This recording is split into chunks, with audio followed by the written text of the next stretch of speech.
So today we rode around, checked out a couple different neighborhoods to answer the big question that I get asked all the time. Is it cheaper to build or is it cheaper to buy?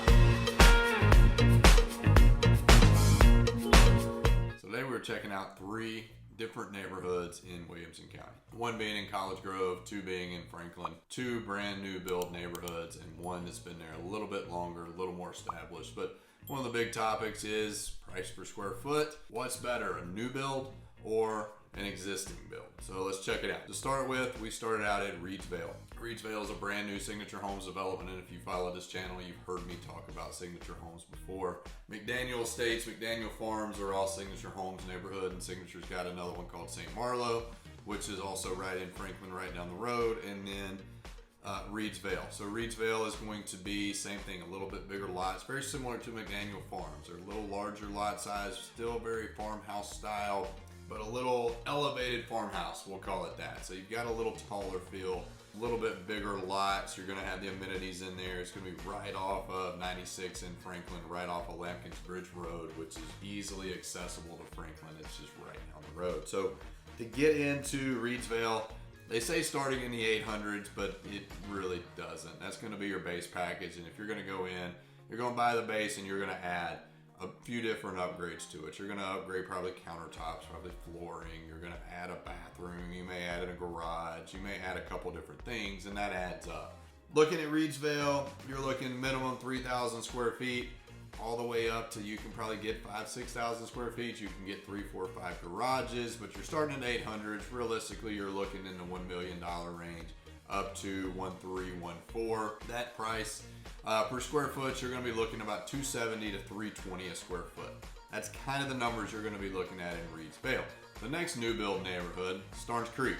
Starnes Creek is a Reeds home neighborhood, so very similar. Not quite as big a lots as what's in Reeds Vale, but it's still going to be kind of an elevated farmhouse style because it's still, you are in Franklin, but we're not in Nashville, right? We're not in the middle of the city. We're still a little bit out in the country. So Drees is going to build, same thing. It's going to have the elevated farmhouse style. You're going to be able to have your base packaging, and then you're going to be able to keep adding stuff on and move in around the same thing. So to get into Starnes Creek, it's going to start at about 1.1 million.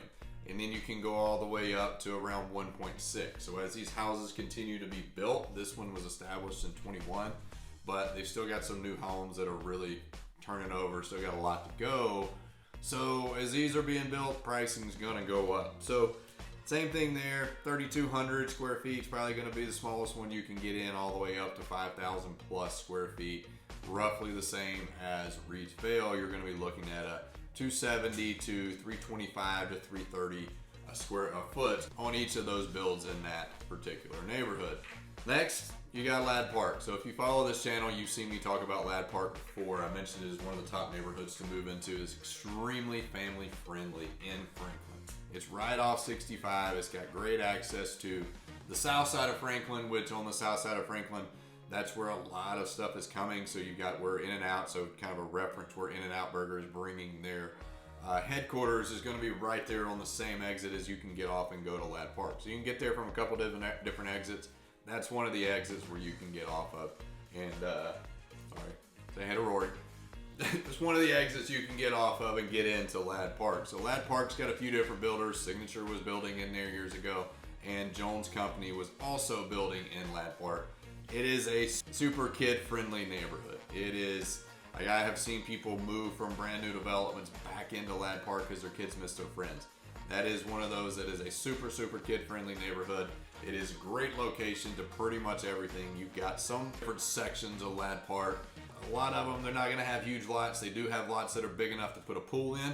And you've got some that are going to be a little more carriage style. That's got a smaller lot on it that's probably under a quarter acre, or you're going to have a quarter acre. Probably not quite to have it, 0.2, 0.3 acres, something like that.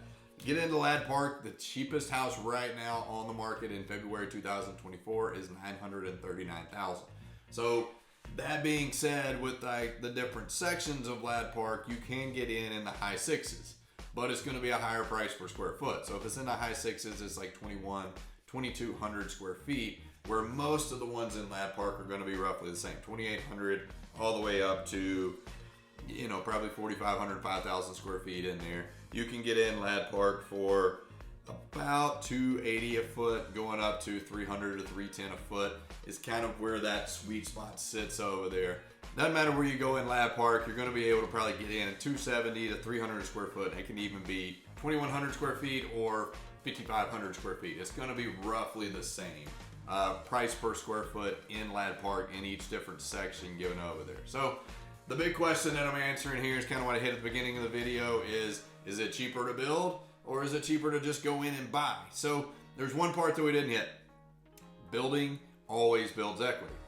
Buying builds equity, but somebody else got the equity when they built it, right? So you're still going to continue to grow, but if you get in early in some of these new build neighborhoods, you're just going to watch it continue to grow, because what these builders do is phase 1 is priced a certain way, phase 2 is priced a certain way, phase 3, phase 4, and so on. So it's going to continue to grow. So is there a better scenario? I don't know.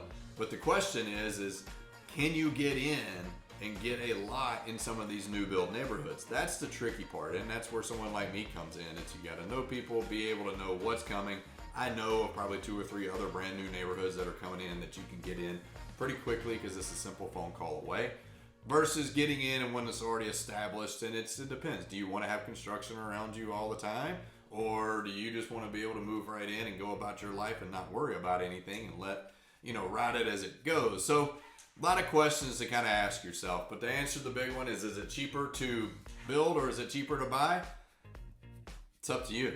Which one do you want? How far do you want the dollar to go? And how long do you want to sit on that dollar, depending on what that neighborhood's going to do? So stay tuned. Come back for more videos. Let me know what you think. Like and subscribe. Give me comments. Let me know if you loved it, hate it, indifferent. Check back later.